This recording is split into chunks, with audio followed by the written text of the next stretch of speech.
નમસ્કાર દર્શક મિત્રો, એસડી ન્યૂઝ ગુજરાતી ચેનલ પર આપનું સ્વાગત છે અને હું આપની સાથે વૈશાલી પોબારુ કરીશું નજર આજના સમાચાર પર ઉનાથી।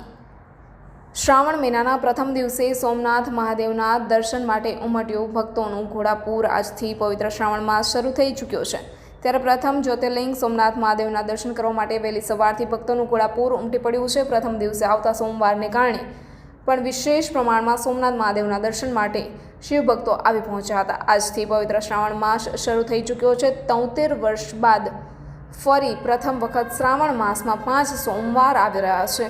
પ્રથમ અને અંતિમ દિવસ પણ સોમવારના રૂપમાં શ્રાવણ માસમાં આવી રહ્યો છે, ત્યારે પ્રથમ જ્યોતિર્લિંગ સોમનાથ મહાદેવના દર્શન કરવા માટે વહેલી સવારથી જ સમગ્ર દેશમાંથી આવેલા શિવભક્તોનું ઘોડાપૂર સોમનાથ મંદિર પરિસરમાં ઉમટી પડ્યું હતું।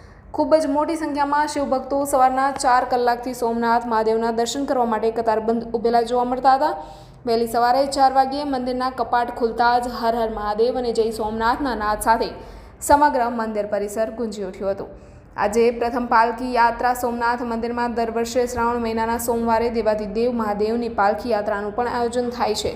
આ પ્રકારે ધાર્મિક યાત્રા એકમાત્ર સોમનાથ મંદિરમાં કાઢવામાં આવે છે, જેમાં પણ ખૂબ જ મોટી સંખ્યામાં શિવભક્તો જોડાઈને મહાદેવના દર્શનની અનુભૂતિ કરે છે। આજે શ્રાવણ માસના પ્રથમ દિવસે સોમનાથ મહાદેવ બિલ્વપત્રના અવલૌકિક શણગારથી પણ દિવ્યમાન બનાવવામાં આવ્યા છે। આજે દિવસ દરમિયાન ખૂબ જ મોટી સંખ્યામાં શિવભક્તો મહાદેવના બિલ્વપત્ર શૃંગારના દર્શન કરવાની સાથે પાલખી યાત્રામાં જોડાઈને શ્રાવણ મહિનાની શુભ શરૂઆત પણ કરવા જઈ રહ્યા છે। ત્યારે આજે શ્રાવણ માસના પહેલા દિવસે સમગ્ર પ્રભાસ તીર્થ ક્ષેત્ર ભગવાન સોમનાથમય બનતું જોવા મળ્યું હતું। Reporter Abdul Ghazi, SD news Gujarati, Una.